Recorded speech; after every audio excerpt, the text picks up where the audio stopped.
ಕಾಲ ಹತ್ರ ಬಂದಿದೆ, ಶುಭ ಸೂಚನೆ, ಎಲ್ಲ ಒಳ್ಳೇದಾಗ್ತಿದೆ. ಇದು ಇನ್ ಜನರಲ್ ಸ್ಟೇಟ್ಮೆಂಟ್ ಅಥವಾ ಯಾರಾದರೂ ಹೀಗೆ ಹೇಳು ಅಂತ ಹೇಳಿಸಿರೋ ಸಾಧ್ಯತೆ ಇದೆಯಾ ಅಂತ?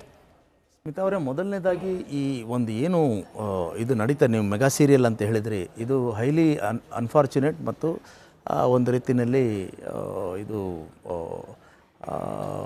ದುರದೃಷ್ಟವಶಾತ್ ಇದು ಜನಗಳ ಒಂದು ಏನಂತಂದರೆ ಸಂಕಷ್ಟಕ್ಕೆ ಕಾರಣ ಆಗುವಂಥ ವಿಚಾರ. ಎರಡನೇದಾಗಿ ಇವಾಗ ಇದು ಚಂದ್ರರಾಜ್ ಜಾರಕಿಹೊಳಿ ಅವರು ಹೇಳ್ತಾ ಇದ್ದಾರೆ, ಶುಭ ಕಾಲ ಹತ್ರ ಬರ್ತಾ ಇದೆ. ಇದನ್ನು ನಾವು ಇದು ಸುಮಾರು ಅಂದರೆ ನವೆಂಬರ್ 20ನೇ ತಾರೀಕಿಂದ ಕೇಳ್ತಾ ಇದ್ದೀವಿ. ಅದಕ್ಕೂ ಮುಂಚೆ ಏನು ಈ ಸರ್ಕಾರಕ್ಕೆ ಅದೇನು ಯಾವ ಮುಹೂರ್ತದಲ್ಲಿ ಈ ಸರ್ಕಾರ ಬಂತೋ ಗೊತ್ತಿಲ್ಲ. ಅಂದರೆ ನವೆಂಬರ್ 20, 2023 ಅವತ್ತಿನ ದಿನದಿಂದನೂ ಕೂಡ ಚರ್ಚೆ ನಡೀತಾ ಇದೆ.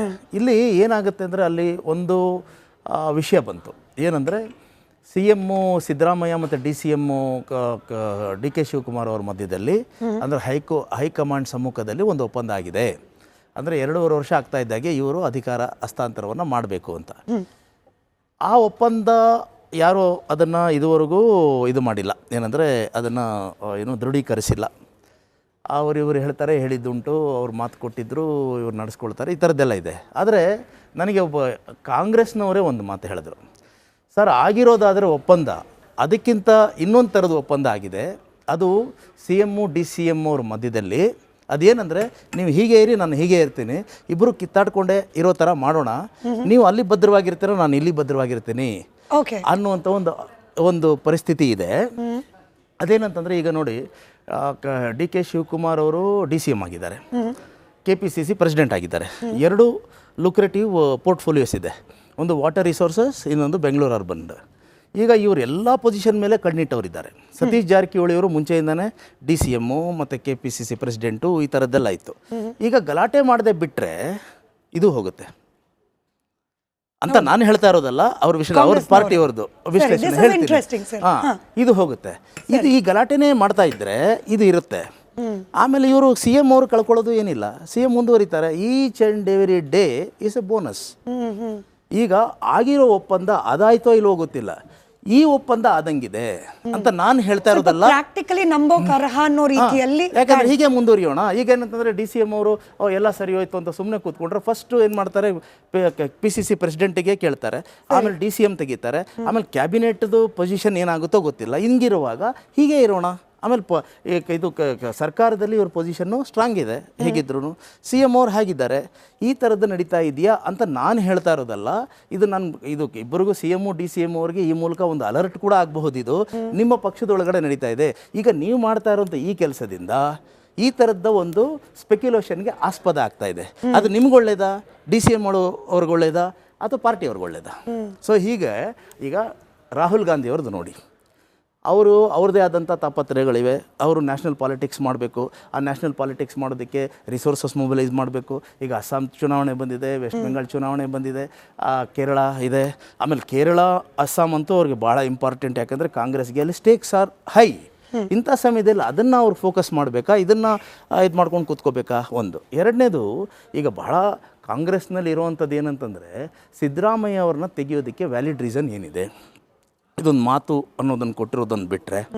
ಎರಡನೇದು ಆಯಿತು, DK ಶಿವಕುಮಾರ್ ಅವರು ಕಷ್ಟಪಟ್ಟಿದ್ದಾರೆ, ಅವರು ಅಧ್ಯಕ್ಷರಾಗಿ ಅವ್ರ ನೇತೃತ್ವದಲ್ಲಿ ಸರ್ಕಾರ ಬಂದಿದೆ. ಆದರೆ ಹಾಗಂತ ಅವರಿಗೆ ಇದು CM ಪದವಿ ಕೊಡೋಣ ಅಂದರೆ ಸಿದ್ದರಾಮಯ್ಯ ಅವರಿಗೆ ಏನು ಸಮಾನಾಂತರವಾದಂತಹ ಗೌರವಾನ್ವಿತವಾದಂತಹ ಇನ್ನೊಂದು ಪದವಿ ಯಾವುದಿದೆ ಅನ್ನುವಂಥದ್ದು. ಅವ್ರನ್ನೇನು ರಾಜ್ಯಸಭಾ ಮೆಂಬರ್ ಮಾಡೋದು CMಗೆ ಈಕ್ವಲ್ಲ, ಅಥವಾ ಗವರ್ನರ್ ಮಾಡೋಣ ಅಂತಂದ್ರೆ ನಿಮಗೆ ಕೇಂದ್ರದಲ್ಲಿ ಅಧಿಕಾರ ಇದೆಯಾ? ಈ ಒಂದು ಅಡಕತ್ತಿನಲ್ಲಿ ಅವ್ರು ಸಿಕ್ಕಾಕೊಂಡಿದ್ದಾರೆ. DK ಶಿವಕುಮಾರ್ ಅವರಿಗೆ it is a legitimate aspiration. ನಾನು KPCC ಪ್ರೆಸಿಡೆಂಟ್ ಆಗಿ ಇದು ನಾನು ಕೆಲಸ ಮಾಡಿದ್ದೀನಿ. ಆಮೇಲೆ ಯಾವಾಗ ದಿನೇಶ್ ಗುಂಡೂರಾವ್ ಅವರು ಪ್ರೆಸಿಡೆಂಟ್ ಆಗಿದ್ದಾಗ ಕಚೇರಿ ನಡೆಸೋದಕ್ಕೆ ದುಡ್ಡಿಲ್ಲ ಅನ್ನುವಂಥ ಒಂದು ಪರಿಸ್ಥಿತಿ ಇತ್ತು. ಅಂಥ ಒಂದು ಪರಿಸ್ಥಿತಿಯಲ್ಲಿ ಇದರಿಂದ ಪಾರ್ಟಿನ ನಾನು ತಗೊಂಡು ಬಂದಿದ್ದೀನಿ. 100 ಬಂದಿದ್ದೀನಿ. Is it practical at the present situation ಅಂದಾಗ ಯಾರೇ ಆಗಾದರೂ ಆಗ ಅನಿಸೋದಿಲ್ಲ. ಹಾಗಂತ ಬಿಟ್ಟುಬಿಟ್ರೆ ಈ ಥರ ಆಗುತ್ತೆ ಅಂತ. ಒಪ್ಪಂದ ಈ ಥರ ಇರಬಹುದು. ನೀವು ನೋಡಿ ಬೇಕಾಗಿದೆ CM DCM ಅವರು, ಇದು ನಾನು ಹೇಳೋದಲ್ಲ, ಆ ಕಾಂಗ್ರೆಸ್ ಕಾರ್ಯಕರ್ತರು ಕೆಲವರು ನಮ್ಮ ಹತ್ರ, ಯಾಕಂದ್ರೆ ನಾವು ಜರ್ನಲಿಸ್ಟ್ಗಳು, ನಮ್ಮ ಹತ್ರ ಎಲ್ಲ ಥರದ ವಿಚಾರಗಳು ಬರ್ತಾ ಇರ್ತಾರೆ. ಅವ್ರು ಹೇಳ್ತಾರೆ ಅವರಿಬ್ಬರು ಚೆನ್ನಾಗಿದ್ದಾರೆ, ಬಟ್ ಹಂಗೋ ಹಿಂಗೋ ಗೊತ್ತಿಲ್ಲ, ಚಂದ್ರಶೇಖರ್ ಅವರೇ ಏನೋ ಒಪ್ಪಂದ ಮಾಡ್ಕೊಂಡಿದ್ದಾರೋ ಅಥವಾ ಬೇರೆಯದ್ದೇ ರೀತಿ, ಇವಾಗ ಶಿವಶಂಕರ್ ಸರ್ ಹೇಳ್ದಾಗೆ ಬೇರೆಯದ್ದೇ ರೀತಿಯ ಅಂಡರ್ಸ್ಟ್ಯಾಂಡಿಂಗ್ ಅಲ್ಲಿ ಇದ್ದಾರೋ, ಯಾವುದಾದ್ರೂ ಮಾಡ್ಕೊಳ್ಳಿ, ರಾಜ್ಯದ ಕಡೆ ಗಮನ ಕೊಡ್ಲಿ ಅನ್ನೋದು ಎಲ್ಲರ ಪ್ರಾರ್ಥನೆ. ಬಟ್ ಈಗ ಬೇರೆಯವರೆಲ್ಲ ಹೇಳ್ತಿರೋ ಹೇಳಿಕೆ ನೋಡಿದ್ರೆ, ಚಂದ್ರರಾಜ್ ಹಟ್ಟಿಹೊಳಿ, ಇಕ್ಬಾಲ್ ಅವ್ರು ಹೇಳ್ತಿರೋದು, ಶಿವಗಂಗಾ ಬಸವರಾಜ್ ಅವರು, ಯತೀಂದ್ರ ಸಿದ್ದರಾಮಯ್ಯನವರು ಫಾರ್ ದಟ್ ಮ್ಯಾಟರ್, ಇವರ ಹೇಳಿಕೆ ನೋಡಿದ್ರೆ ಎಲ್ಲವೂ ಸರಿ ಇಲ್ಲ ಅನ್ನೋದಂತೂ ಗೊತ್ತಾಗ್ತಾ ಇದೆ ಕಾಂಗ್ರೆಸ್ನಲ್ಲಿ. ಚಂದ್ರರಾಜ್ ಹಟ್ಟಿಹೊಳಿ ಅವರು ಒಂದು ಒಳ್ಳೆ ಮಾತು ಹೇಳಿದ್ರು, ಶುಭ ಕಾಲ ಹತ್ತಿರ ಬರ್ತಾ ಇದೆ, ಎಲ್ಲ ಒಳ್ಳೇದಾಗುತ್ತೆ ಅಂತೇಳಿ. ಸ್ವಲ್ಪ ಸಿದ್ದರಾಮಯ್ಯವರು ಅದನ್ನು ಕೇಳಿಸ್ಕೋಬೇಕು. ಅಂದರೆ ಇಷ್ಟು ದಿವಸ ಇದ್ದಿದ್ದು ಶುಭ ಕಾಲ, ಇಷ್ಟು ದಿವಸ ಯಾವುದೂ ಒಳ್ಳೇದಾಗಿರಲಿಲ್ಲ ಅಂತ ಹೇಳಿ. ಅಂದರೆ ಇವ್ರು ಸಿದ್ದರಾಮಯ್ಯವ್ರದ್ದು ಐರನ್ ಲೆಗ್ಗು, ನಿಮ್ಮ ಇಟ್ಟಿದ್ದೆಲ್ಲನೂ ಹಾಳಾಗೋಗಿದೆ, ಇನ್ನು ಮುಂದೆ ಏನಾದರೂ ಒಳ್ಳೆ ಕಾಲ ಬಂದರೆ ಶುಭ ಕಾಲ ಬರುತ್ತೆ ಅಂತೇಳಿ ನಾವು ಹೇಳ್ತಿರೋದಲ್ಲ. ನಿಮ್ಮ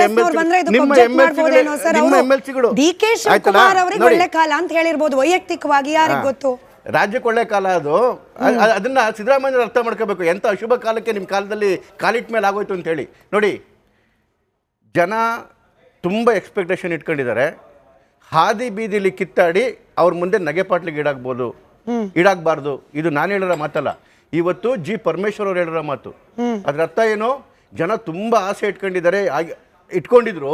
ಇವತ್ತು ನಾವು ಆಡ್ತಿರೋ ಈ ಹಂದಿ ಬೀದಿ ನಾಯಿ ಕಿತ್ತಾಡ್ದೊಳಗಡೆಗೆ ಜನ ನಮ್ಮನ್ನ ಶಾಪಾಕಕ್ಕೆ ಶುರು ಮಾಡಿದ್ದಾರೆ ಅಂತೇಳಿ ಒಬ್ಬ ಸೀನಿಯರ್ ಕಾಂಗ್ರೆಸ್ ಲೀಡರ್ ಹೇಳ್ತಾ ಇದ್ದಾರೆ ಅಂತ ಹೇಳಿದ್ರೆ, ಜನಸಾಮಾನ್ಯರು ವಿರೋಧ ಪಕ್ಷಗಳು ಬೇರೆ ಏನು ಮಾತಾಡಬೇಕು? ಇವತ್ತು ನೋಡಿ, ಯಾವುದಾದ್ರೂ ಒಂದು ರಂಗದೊಳಗಡೆಗೆ ಇವತ್ತು ರಾಜ್ಯ ಸರ್ಕಾರ ಕೆಲಸ ಮಾಡ್ತಾ ಇದೆಯಾ? ಅವರ MLA ಹೇಳ್ತಾರೆ, ರಾಜು ಕಾಗೆ ಅವರು, ನನಗೆ ₹1 ದುಡ್ಡು ಬಂದಿಲ್ಲ, ಬೆಂಗಳೂರಿಗೆ ಬಂದು ನೇಣು ಹಾಕೋಬೇಕು ನಾನು ಅಂತ ಹೇಳ್ತಾ ಇದ್ದಾರೆ. ಎಲ್ಲದರಲ್ಲೂ ಹಗರಣಗಳು, ಯಾರು ಹೇಳೋರಿಲ್ಲ ಕೇಳೋರಿಲ್ಲ. ಡಿಸೆಂಬರ್ 3ನೇ ತಾರೀಕಿಂದ ಇಲ್ಲಿವರೆಗೂ 6 ಸರಿ ಡೆಲ್ಲಿಗೆ ಹೋಗಿ ಬಂದಿದ್ದಾರೆ DK ಶಿವಕುಮಾರ್. ಸರಿ, ಒಬ್ಬ DCM, 2 ಮಹತ್ವದ ಖಾತೆ ಇರೋರು. ಡಿಸೆಂಬರ್ 3, ಡಿಸೆಂಬರ್ 13, ಡಿಸೆಂಬರ್ 25, ಜನವರಿ 7, ಜನವರಿ 17 ನಿನ್ನೆ. ಯಾವ ಕೆಲಸದ ಮೇಲೆ ಅವರೇ ಸ್ಪಷ್ಟವಾಗಿ ಹೇಳಿದ್ರು, ನಾನು ರಾಜಕಾರಣ ಮಾಡಕ್ಕೆ ವಿಜೇಂದ್ರ ಅವರು ಡೆಲ್ಲಿಗೆ ಹೋಗ್ತಾರೆ, ಯತ್ನಾಳ್ ಅವರು ಡೆಲ್ಲಿಗೆ ಹೋಗ್ತಾರೆ. ವಿಜೇಂದ್ರ ಅವರು DCM ಆಗಿಲ್ಲ, ವಿಜೇಂದ್ರ ಕೈಲಿ ಜಲ ಸಂಪನ್ಮೂಲ ನಿಮ್ಮ ಪಕ್ಷದ ಸರ್ಕಾರ ಇದ್ದಾಗಲೂ ಕೂಡ, ನಿಮ್ಮ ಪಕ್ಷದ ಸರ್ಕಾರ ಇದ್ದಾಗಲೂ ಕೂಡ ಹೈಕಮಾಂಡ್ ಆಜ್ಞೆಗೆ ಹೋಗ್ತಿದ್ರಿ ದೆಹಲಿಗೆ. ಊರಲ್ಲೆಲ್ಲ ಗುಂಡಿ ಬಿದ್ದಿಲ್ಲ ಇದರೊಳಗಡೆಗೆ. ಅಂದ್ರೆ ನೋಡಿ, ಜಲಸಂಪನ್ಮೂಲ ಸಚಿವಾಲಯದ ಕಡೆ ಬಾರಿ ಸೆಕ್ರೆಟರಿಯೇಟ್ ಲೆವೆಲ್ ಮೀಟಿಂಗು ಕಳೆದ ಜುಲೈ 17ನೇ ತಾರೀಕು. ಆಲ್ಮೋಸ್ಟ್ ಇನ್ನು 3 ತಿಂಗಳಿಗೆ 1 ವರ್ಷ ಆಗುತ್ತೆ. ಸೆಕ್ರೆಟರಿಯೇಟ್ ಲೆವೆಲ್ ಮೀಟಿಂಗ್ ಮಾಡಿ ತುಂಗಭದ್ರಾ ಜಲಾಶಯದ 24 ಗೇಟ್ ಇದನ್ನ ಮಾಡಬೇಕು ಅಂತ ಹೇಳಿದ್ರು. ಇನ್ನು 1 ತಿಂಗಳಿಗೆ ಮಳೆ ಬರ್ತಾ ಇದೆ ಸ್ಮಿತಾ. ಇನ್ನು ಒಂದೇ ಒಂದು ಕಂಪ್ಲೀಟ್ ಆಗಿರೋದು, 2ನೇದು ರೆಡಿ ಆಗಿದೆಯಂತೆ. ಎಲ್ಲಿಗೆ ಹೋಗ್ಬೇಕು? ಈ ರೈತರ ಬಾಳು ಕಳೆದ ಬಾರಿ ಇದೇ ರೀತಿ ಆಗಿತ್ತು. ಅದೆಲ್ಲ ಕೊಚ್ಕೊಂಡು ಹೋಗ್ಬಿಟ್ಟು ರೈತರ ಬಾಳು ಬೀದಿಗೆ ಬಿದ್ದೋಯ್ತು. ಇವತ್ತು ಇನ್ನೂ 1 ವರ್ಷ ಸಮಯ ಆಯ್ತು, ಇಲ್ಲಿವರೆಗೂ ಮಾಡಿಲ್ಲ. ಯಾಕೆ ಅಂತ ಹೇಳಿದ್ರೆ ಗೊತ್ತಿಲ್ಲ, ದುಡ್ಡಿಲ್ಲ ಅನ್ಸುತ್ತೆ. ಅದು ನೋಡೋದಕ್ಕೆ ಪುಣ್ಯಾತ್ಮ DK ಶಿವಕುಮಾರ್ ಕೈಲಿ ಪುರ್ಸೊತ್ತೇ ಇಲ್ಲ.